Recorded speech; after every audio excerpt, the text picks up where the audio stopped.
Welcome in. It is Big Ten Today. We are presented by Gatorade on this Monday. Great to have you with us, Dave Revson and Jake Butt. I will say this, for the transfer portal era, it has made the offseason far more eventful, hasn't it? I can leave it up to fans and coaches and administrators to decide whether that's a good thing or a bad thing, but it's not debatable that it's more interesting. It gives us something to talk about. Yes. It feels like a soap opera, honestly. We have headline news around the clock. I know we're going to talk about the five-star Nico Iamaleava here, but yes, it does. You will never get bored in this industry in the era of the transfer portal, that's for sure. That is for sure, and the man you're talking about, Nico, is our big story. There have been rumors of it all week. Sunday it became official. He is transferring to UCLA.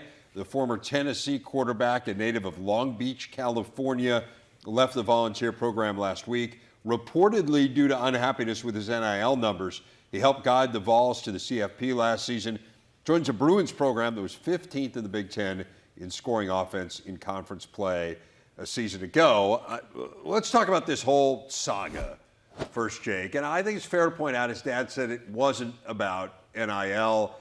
You hear from Josh Heupel and people in the Tennessee program. I think they say it was. So, believe what you want to believe. There's a lot of reporting that seems to intimate that is at least in part what it was about. But what do you make of kind of this world we're in? Because this really is the first time that if it is in fact about money, that we've had a player publicly hold out and then leave a program in this type of way. Well, I think we probably have had players, publicly. The publicly is the key part. In the publicity, yes. And that's part of being a five-star and the recruit and player that he is. And that's also part of being a multi-million-dollar player, is you're going to get some of this. Right.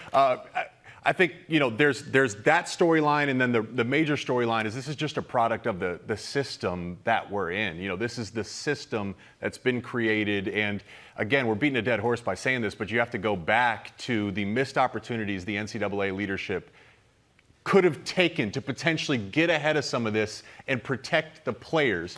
Now, there's a lot of instances where the players have benefited from the transfer portal. Yeah. Yes, but this one, if the numbers are accurate, he was hoping to get more money, potentially, if that part is accurate. And it sounds like he's getting less money, higher taxes in California. And I think the most important thing is you should have goals to play in the NFL as, a player. That's his ultimate dream, I'd imagine.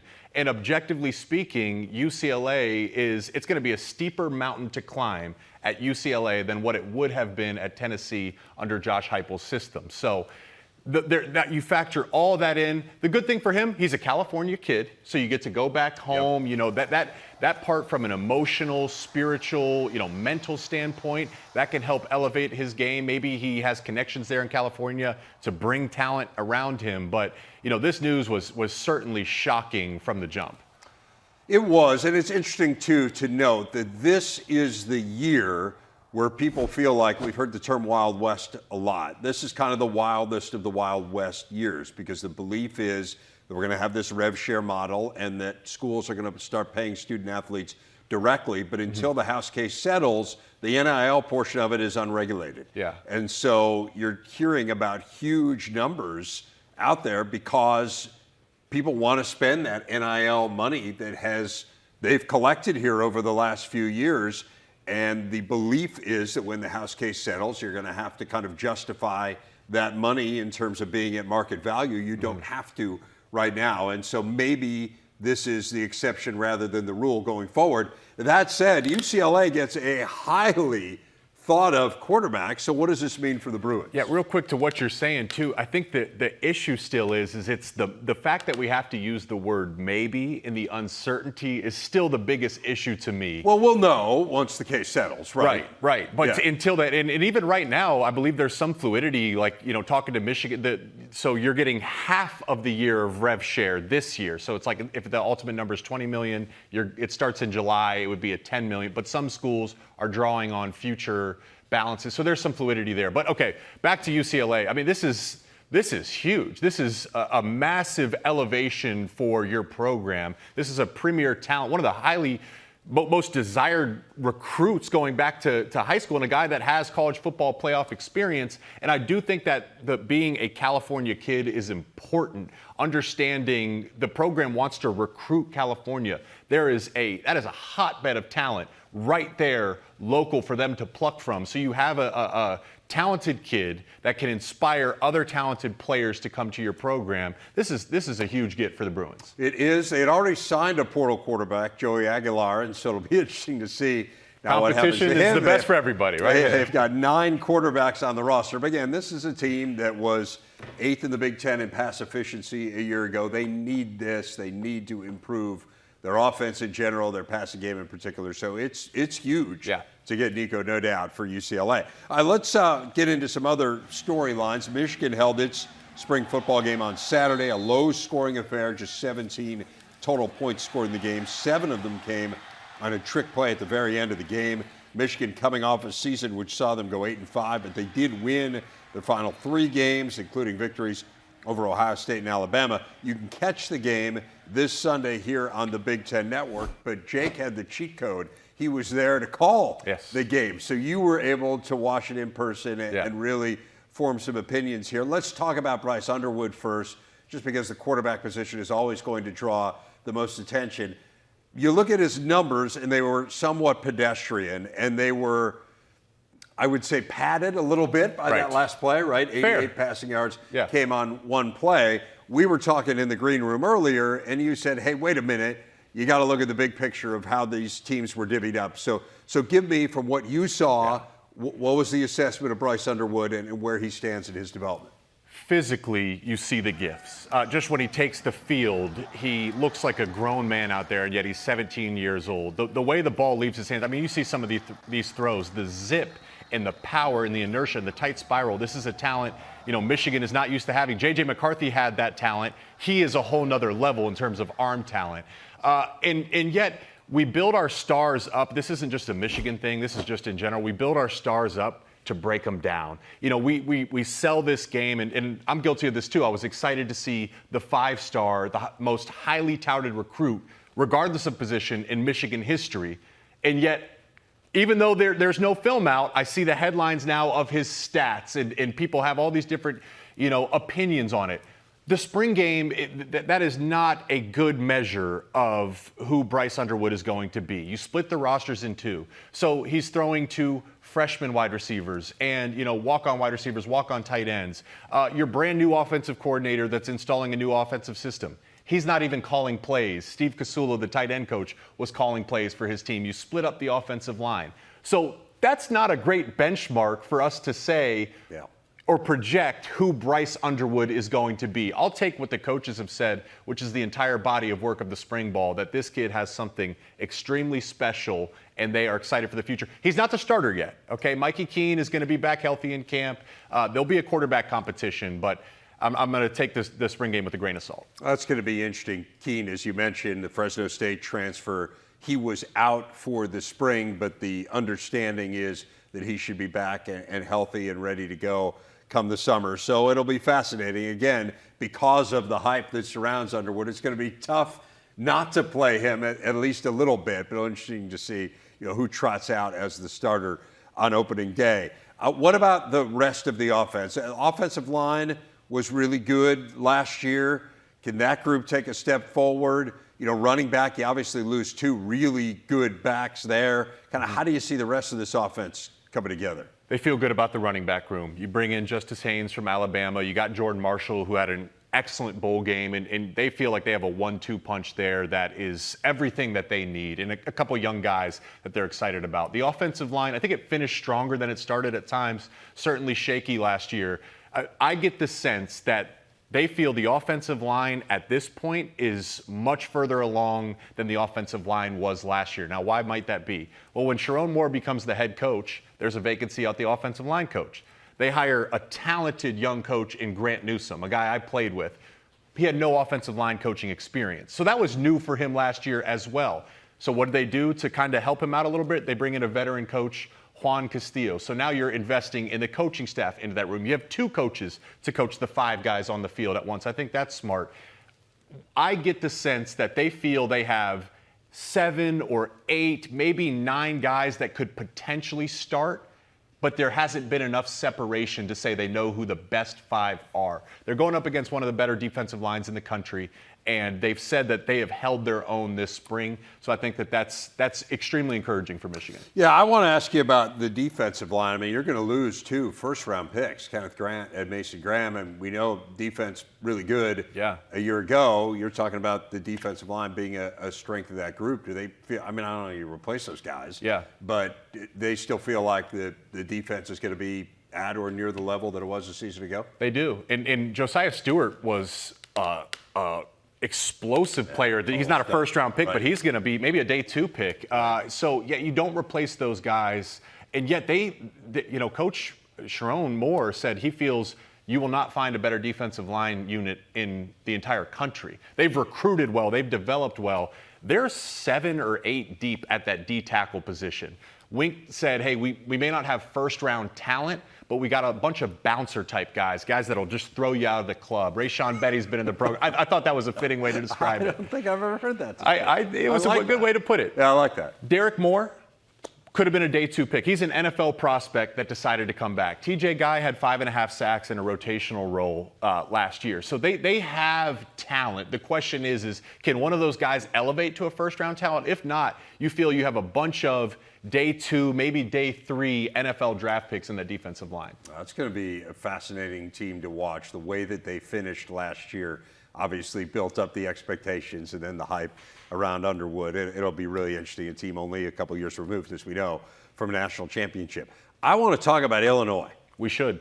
We absolutely should. They wrapped up the spring last week. This was a really good team. I mean, they finished the year ranked 16th in the country. They did an amazing job of retaining players, which is really, really hard to do in this day and age. So I'm just going to shoot for the moon to start here, and then we can work our way down. We're going to talk about Indiana here in a bit. I mean, Indiana came out of nowhere and was a college football playoff team. Illinois is starting from number 16 in the country with a ton of known commodities on this team. Can they be a CFP team this year? You have to include them into that conversation, and anyone that doesn't just is not familiar with the state of this program. Brett Bielema has this program in a phenomenal place.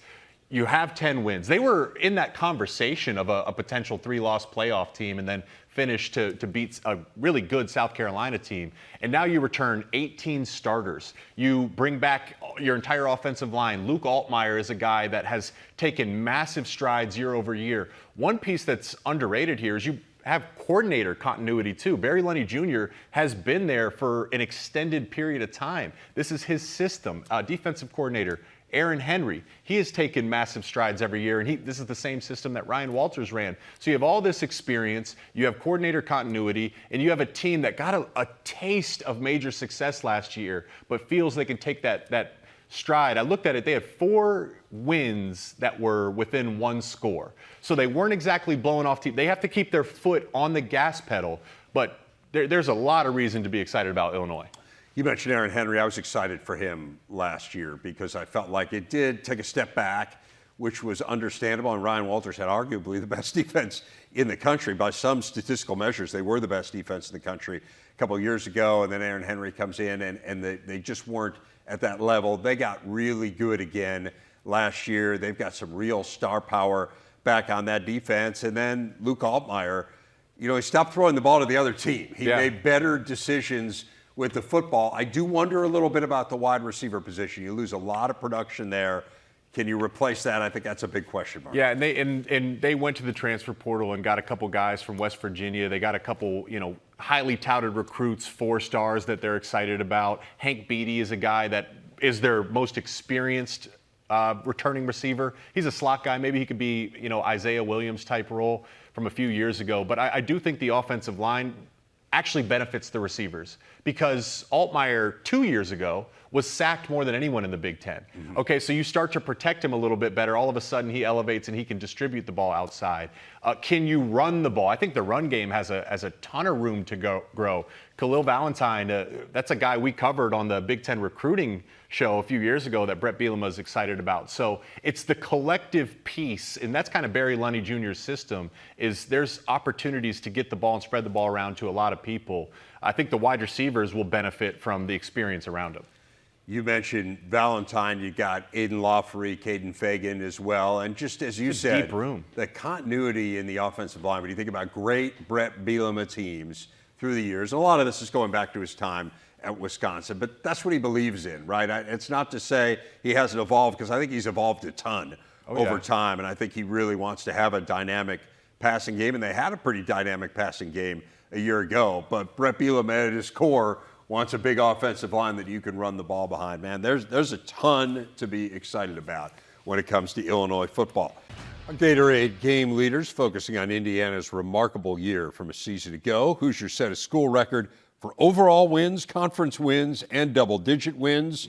They made it to the CFP for the first time ever, did it with outstanding play on both sides of the ball. And Jake, now the question becomes, can this become a regular thing? So, kind of big picture here. We can delve into some of the specifics, but what are you expecting from the Hoosiers? All right, I want to segue Illinois into Indiana, because I don't think the national media is going to pluck this game. Week 4, September Huge 20th. Game. First conference game. Illinois, that game is massive, and it will have playoff implications. Right. So we can be the first ones to say it here. Yes. Mark your calendars, Illinois, Indiana. That is going to be a massive, massive game.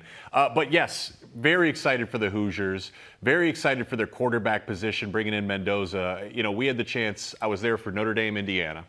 Obviously a tough loss for the Hoosiers, but when we talked to Cignetti right after the game, I don't think Mendoza had committed at the time, but he kind of whispered to us. He said, I think we're going to get a guy that has a chance to be really, really special in Mendoza.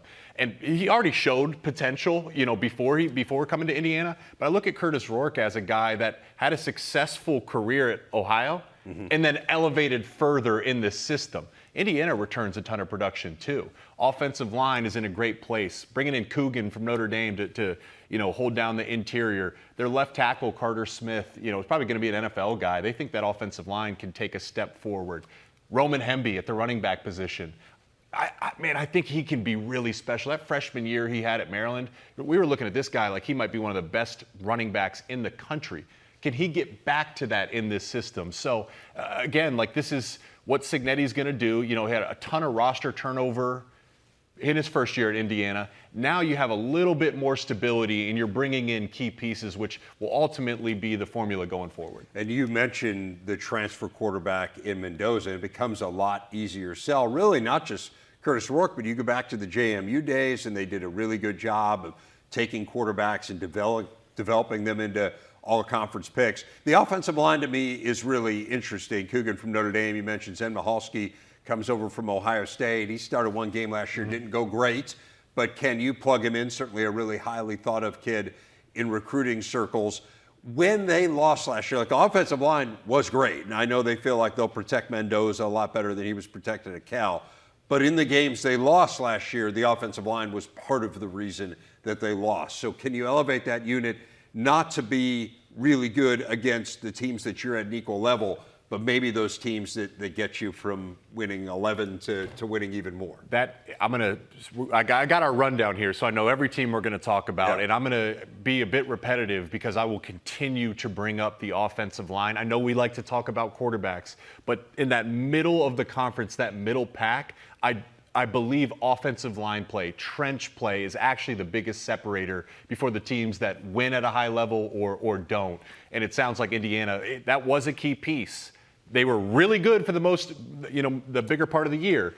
They think that it could be even better next fall, which will only help them. And then on the defensive side, you got Aiden Fisher back. I mean, you got a lot of talent. Kamara back as well. Yeah, at all three levels. You have Kamara back, a veteran in the defensive line. I think that's going to be the key, is what does that defensive line unit look like? Aiden Fisher, leader right there in the middle of your defense. Then you got Pons in the secondary. So guys that know the system 1, 2, 3 and know what Cignetti wants. I think that helps them as well. It's funny. I remember being at practice last year in the preseason, and Cignetti came over and was pointing at Pons and saying, that's the best player on our football team. Wow.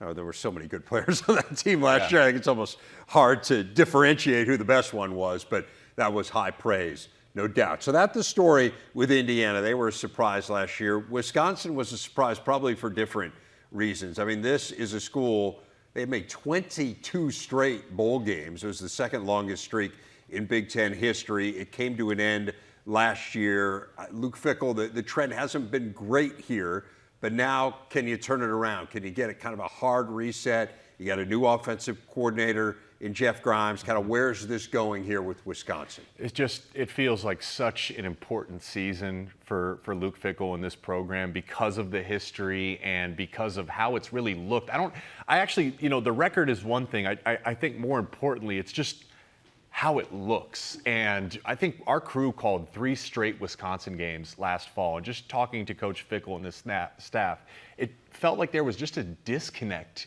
on the offensive side of the football. Like they just didn't have an identity, which is the complete opposite of what offense Wisconsin had before Fickell got there. It may not have been the sexiest identity, but at least you knew what to expect when Wisconsin took the field of running the football. They had an identity. So I think that's a big reason for them to go out and get Jeff Grimes. Fickell has talked about getting back to their Wisconsin roots. The defense kept them in games, 16-13 against Oregon, right? The defense they just need something from the offense, but that's hard, if not impossible, without an identity. I think Billy Edwards is the perfect guy because every year now for Wisconsin, Fickell's went out and got a transfer quarterback. Every year they've gotten injured, so health is a big thing. Billy Edwards was hit more than anybody in the conference last year at Maryland. That is right. A tough kid, and he's a leader as well. I think that is a little piece that plays into this, having a tough quarterback that's going to be healthy for you and available come the fall. It is fair, I think, to wonder if it would have been different had Tyler Van Dyke stayed healthy, right? It just didn't feel like Braden Locke was quite ready, made a lot of bad decisions with the ball. You mentioned the injuries at quarterback. Again, it's impossible to say. We'll never know whether that was ultimately what cost them the season or not. As you said, they felt like it was deeper than just a quarterback issue because he made a change in offensive coordinator. But you do wonder a little bit. And to your point, Grimes has a reputation for running the football. And again, you think about for years and years, going back to Barry Alvarez when he took over the program and said, how are we going to differentiate ourselves? What can we be great at? And made the decision to be great at running the football. I'd say it worked out pretty well. And can you kind of get back to that? Mm-hmm. Even cognizant of in this day and age, you're going to have to throw it more than they did then. But understanding that we're going to lean on the run game and we're going to define ourselves that way. Yeah, the history for Grimes at his highest level, he was a Broyles Award finalist, I think, back in 2020 and 2020. Yes, yep. Exactly. I think you look at his stats last year at Kansas, and the most important one to me is the rushing game stats, 12th in college football. I think 212 yards per game on the ground. And this is the thing because, I saw this with Michigan, which is, hey, you want to maintain the identity of running the ball, but can you modernize it a little bit? So you get into shotgun, you get into more 11, 12 personnel. I think that has to be the goal for Wisconsin. It doesn't have to be 3 tight ends and a fullback. You don't have to be in goal line formation the entire game to run the football. But can you modernize it? Grimes going to use more motion and misdirection. Can you modernize it and give your running back room a little bit more space? Remember, he took over for Andy Kotelnicki, who we know went to Penn State and did an unbelievable job. He was the offensive coordinator prior to Grimes at Kansas. I do want to ask you a bit about the defense, and I'm not in any way disagreeing with your point that the defense certainly was good enough for them to win more games than they did a season ago, and that Oregon one is probably front and center. But they were dead last in the nation in tackles for loss. Mm-hmm.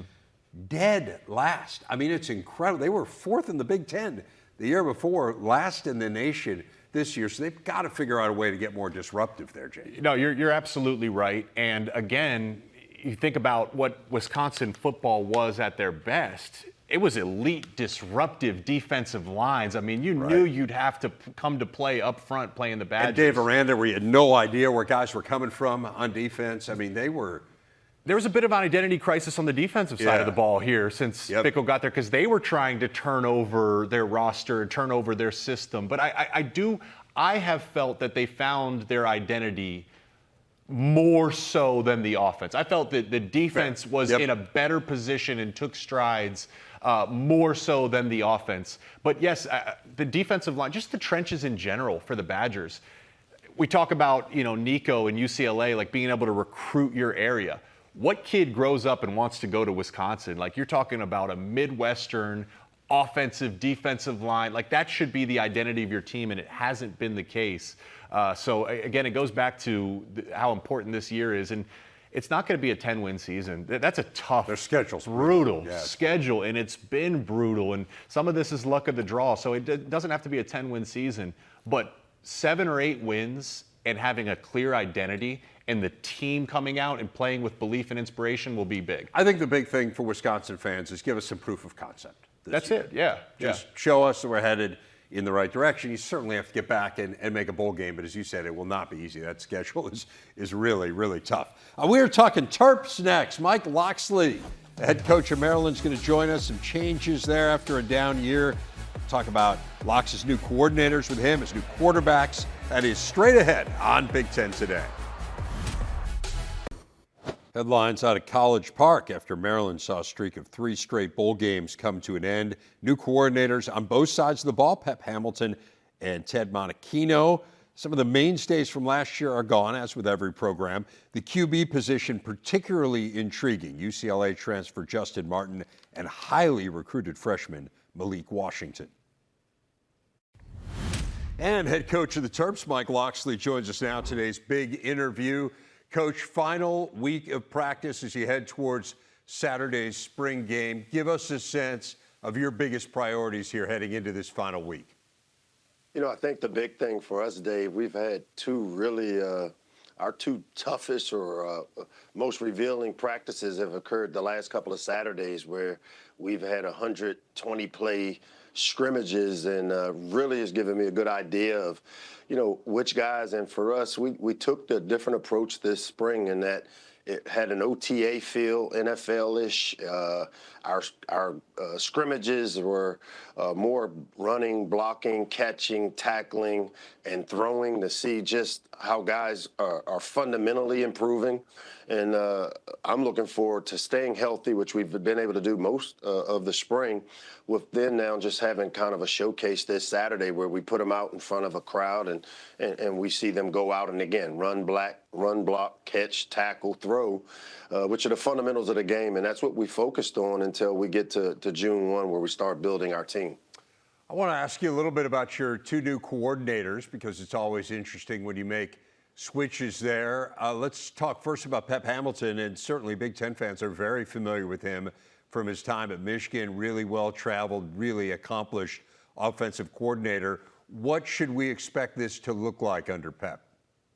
You know, I think the big thing is we've always done, and Pep has been a friend, and he and I are probably my closest friend in the coaching business is Pep Hamilton, and we go back 30 years. And I think with Pep, as with most coordinators that I've had a chance to hire, it's a matter of putting their personalities onto the schemes and the different offenses, defenses, or special teams, whatever there is, their personalities into those systems. And, you know, Pep is a guy that has shown the ability to design run game with a lot of creativity, which he did at Stanford. I've learned that in the Big Ten over the years that winning in November is about being able to run the football. So I think with Pep, you'll see that people know that Maryland has the ability to throw the ball, but what we've really focused on, and with Pep's leadership and what he's brought to the table, is the creativity and being able to find ways to create run angles, leverage, and numbers. And he's done it with some of the best offenses that I've seen. In order to do that, obviously, you've got to have the offensive line where you want it to be. I know it wasn't quite where you wanted it to be a season ago. How have you addressed that here in the offseason? Yeah, you know, that's the nature of what the landscape looks like for us, Dave. You know, we've had 4 offensive linemen drafted, or 5 of our offensive linemen off the last couple of years of our team have been drafted or part of NFL rosters, from Jalen Duncan, Spencer Anderson, DJ Glaze, and then you throw in Corey Bullock with the Ravens on their practice squad, and Gottlieb Ayege on the Raiders practice squad. We lost a lot of very talented older players, and we've built our teams over the years through what I call the high school model, similar to the NFL through the draft. And a year ago, we played a lot of talented young players. And I think we'll be better just because of the maturation of that group and some of the experience they gained from a year ago. But we've also been able to add some pieces to it through the transfer portal. And I imagine that, the philosophy we want to have on offense is obviously balance, the ability to run and throw the ball. And we'll be a better offensive unit up front because of the maturation of some of the young players in our system. You were talking about Pep and his time at Stanford, and I think he's known to a lot of people as just a great quarterback developer, and Andrew Luck is maybe the best example there. Did a pretty good job with him. He turned out fairly well. Give us a sense of your quarterback spot. You got Justin Martin, who came in from UCLA, and then you bring in Malik Washington, who was so highly recruited, a great coup for you guys. I know people always get excited about these highly recruited quarterbacks. What did you see so far here in the spring, and what might the competition look like heading into the fall? Yeah, we're finishing up spring, and Justin Martin has been a great get for us, having an opportunity now to work with him. I think we're 12 practices in. You see why he was recruited the way he was out of high school. A really smart player, understands the game through the tutelage of obviously Pep and myself working with the quarterbacks.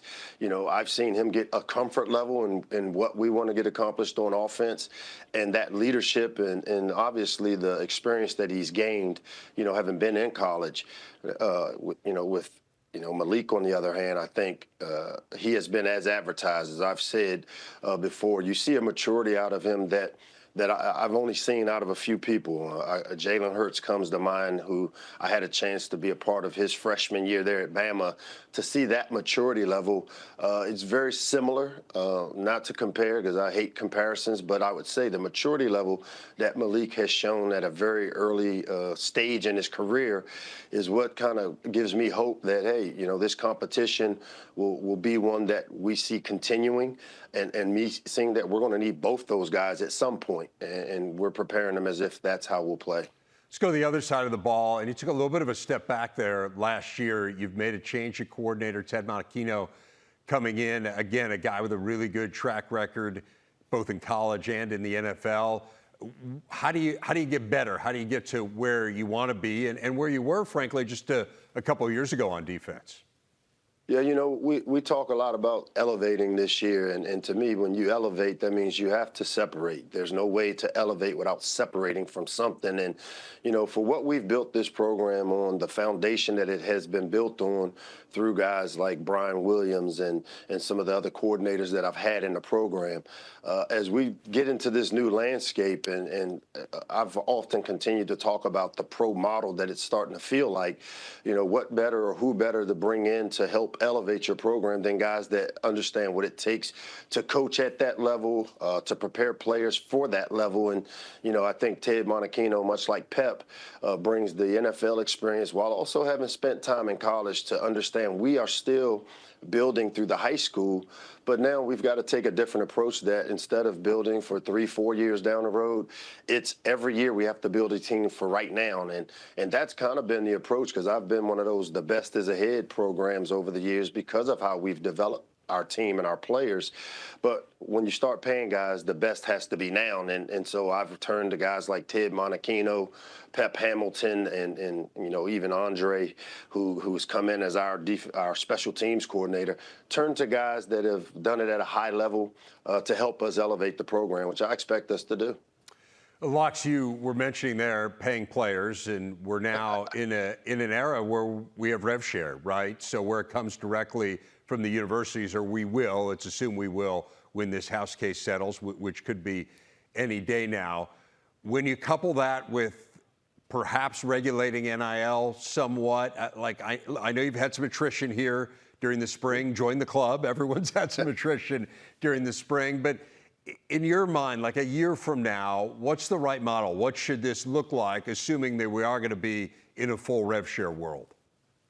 I think the big thing is we all have to kind of, again, take those lenses off. I mean, right now where we are isn't what we expect to be. And I've tried to prepare us for July 1 with the expectation that the House settlement will happen. And once that happens, to me, that's where I've talked about it for us here at Maryland.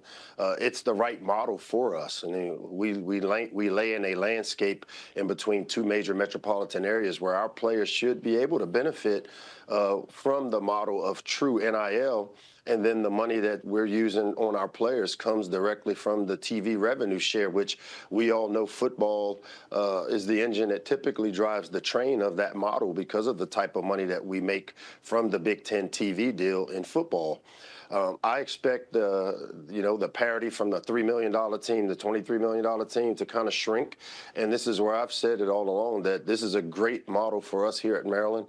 It's one that you don't have to worry necessarily about being out-resourced. But as I said, let's see who can coach, including myself, with us all kind of being close and creating the type of parity that makes the NFL the biggest moneymaker of all sports. Well, going to be a ton of interest here over the next weeks and months to see kind of how this all settles down. But in the meantime, I know you got maybe some spring portal additions to make. You're going to finish off spring practice here. So enjoy juggling all of that. We appreciate you making a few minutes for us, as always. Thanks a lot, Lox. Thanks, Dave.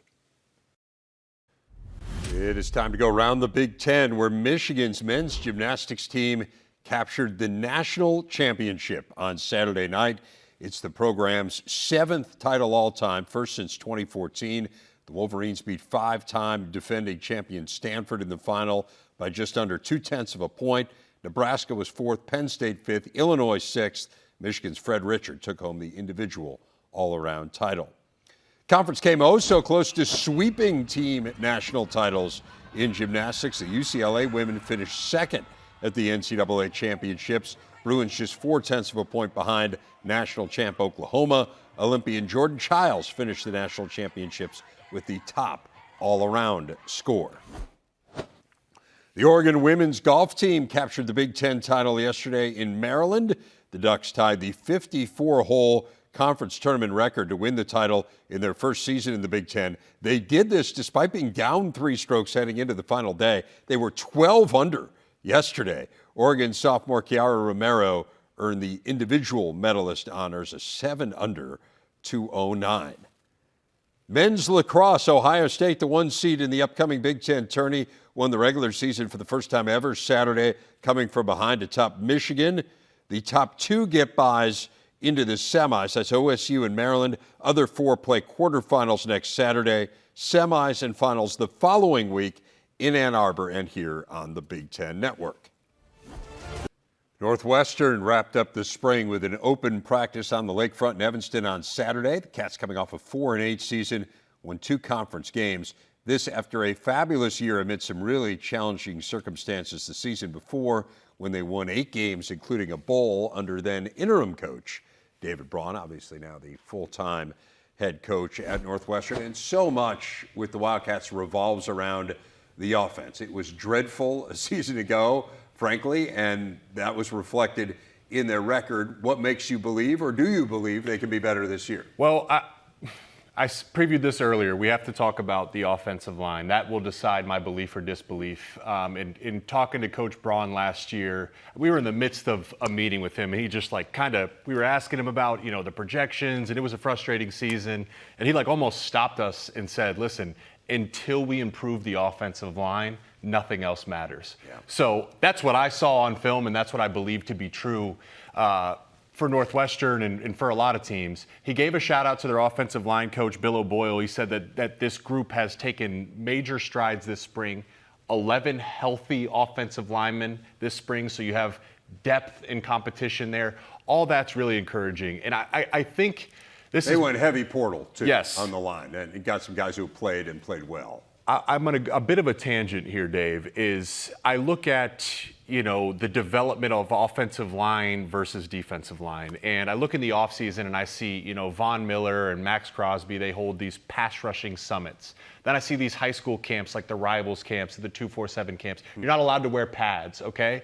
But they still have the O-line and D-line do these one-on-one drills. That benefits the defensive line because you can't grab, you can't sink and handle a bull rush. So I've seen over time, defensive line, it seems, has progressed much faster than offensive line. How can you make up that ground? It affects teams like Northwestern. We'll talk about it with Michigan State here in a second. It affects teams like Maryland, Wisconsin. We could go across the board. Offensive line play is absolutely key. And I know we'll talk about the quarterbacks for Northwestern, but it sounds like the offensive line has taken a stride. If it's a major stride, that's really, really encouraging. But regardless, taking that stride is going to be key for the Wildcats. Quarterback position is huge. When they've been good in recent years, they've had good quarterback play. When they haven't, they've had bad quarterback play. They had bad quarterback play, frankly, last year. And they went in the portal. And I've got to say, I'm surprised that Preston Stone hasn't gotten more buzz in the portal. Like he started 2 years ago at SMU. He was in the top 15 in the nation in pass efficiency. And just like I did a cursory look at who he was ahead of, Michael Penix, Shedeur Sanders, Drake May, Cam Ward. Like he was really, really good. And then he got hurt at the end of the year. And beginning of last year wasn't fully healed. And they ended up, he played a couple games and then he got replaced and they had a great team and went to the college football playoff. And that was that. But like if you would have looked at him as a portal quarterback 2 years ago, people would have been falling all over themselves to get him. Yeah, I mean, this is a big get. And listening to David Braun talk like the press conferences, they're really excited about him. I mean, he's doing some special things. And let's go back to just the narrative. I think you and I were talking, year one, David Braun surprised everybody. What a great year. You said this to me. You said we knew it was going to be challenging for Northwestern last year because they had a target on their back. They weren't going to sneak up on anybody or surprise anybody. Maybe this is a benefit that people aren't really talking about Preston Stone or Northwestern right now. We just talked about the offensive line progression. You have a talented quarterback with history and experience. There's a lot of reasons to be excited about Northwestern. Yeah, defense was pretty good last year. Tim McGargle, taking over as defensive coordinator, did a really nice job with that group bouncing back. It'll be interesting to see if they do anything in the spring portal with wide receivers. But I know Griffin Wilde, who came from South Dakota State, we've heard so much talk about Mark Gronowski at Iowa, and I think deservedly so, an outstanding quarterback. His top target, Griffin Wilde, going to Northwestern, over 1,100 receiving yards. Beyond that, a lot of unproven commodities. So you see whether or not maybe they try to shore it up. But it'll be interesting to see that team, a team that does have a difficult schedule. What about Michigan State? 1 win shy of a bowl in Jonathan Smith's first year. They wrapped up spring practice last week. I had a chance to talk to Jonathan Smith last week right before they finished up spring practice. It was clear he feels like they're going to be better this year. Again, I think you always start with quarterback, and Aiden Childs got a chance to be a full-time starter a season ago. We saw some really good. We saw some not quite as good. But now, can you hone that? They bring in the guy who was his quarterback's coach at Oregon State to work with him. I think there's a lot of reason to believe that he'll take a really big step.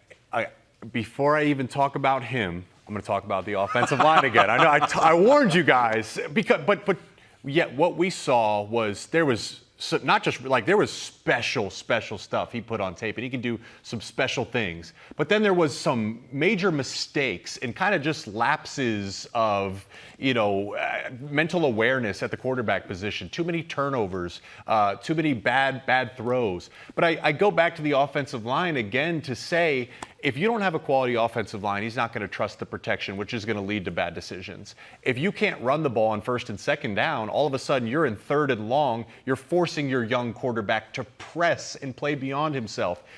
They went to the portal and upgraded their offensive line. It sounds like they're going to have 3 new starters from the portal starting across their offensive line. Connor Moore, their new left tackle, one of the highest graded offensive linemen in the transfer portal. This has been a storyline for a few years.